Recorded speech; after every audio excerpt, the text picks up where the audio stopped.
If you were anticipating Jake Paul's next boxing bout, well, you're going to have to wait a bit longer. The scheduled August 6th boxing pay-per-view card, headlined by Paul and Hasim Rahman Jr. at Madison Square Garden, it has been canceled. Joining me to break it all down is New York Post boxing writer Jared Schwartz. Jared, good to see you. You spoke to Paul in the upcoming promo for this fight, and the hype was building for this one. So what happened here? Yeah, Dexter, ever since this fight was announced, the weight between the two fighters has kind of been the center of attention between the two fighters and the fight itself.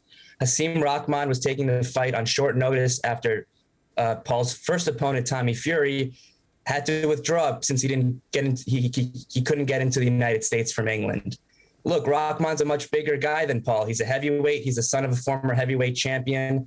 This fight was agreed to at 200 pounds, but in order to be agreed to, Rahman had to succumb to weekly testing to prove that he can get down in weight in time, that he was losing weight every week, to ensure that he was at a safe and proper weight come fight night. It turned out yesterday that he was not, in fact, losing weight and not adhering to the agreement that the two sides had come to, leaving the New York State Athletic Commission not feeling comfortable to sanction the fight, and as a result, it was canceled. Very disappointing cancellation. I think there's a lot of boxing fans out there that wanted to see Jake Paul fight a real boxer, and so I think there's a lot of disappointment there. But this cancellation, Jared, doesn't just affect Paul, but also the co-main event on this card, as Amanda Serrano was scheduled to fight Brenda Carvajal, and Serrano, as everyone knows, is one of the top women's fighters in the world. So how much of a blow is this not only for her, but also women's boxing? Yeah, it's a big blow. Jake Paul and Amanda Serrano have now worked together for a few fights with Most Valuable Promotions.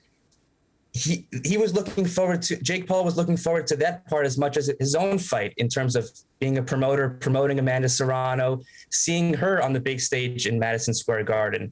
She's just a few months removed from her historic, undisputed title fight against Katie Taylor that headlined at Madison Square Garden. This was looking to keep some of that momentum in women's boxing, keep some of that intrigue in the sport. It's definitely a big blow, and beyond just the sport, it puts the question into Amanda Serrano's career. She was looking to take on this fight to defend her featherweight titles before then going in for a rematch against Katie Taylor. So now her career is in question, her schedule is in question.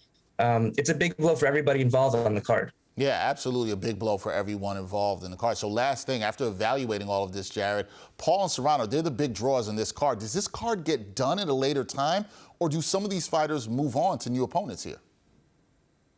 Yeah, in speaking to Jake before the fight, you could tell there was vitriol between him and Hasim Rahman. They've sparred before.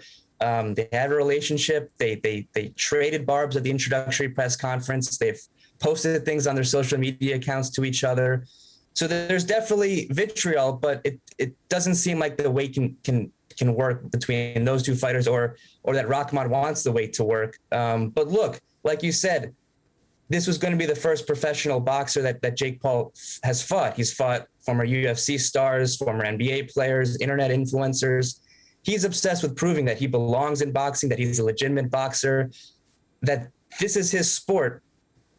If it's not Hasim Rahman, it's going to be another boxer, and it should happen soon.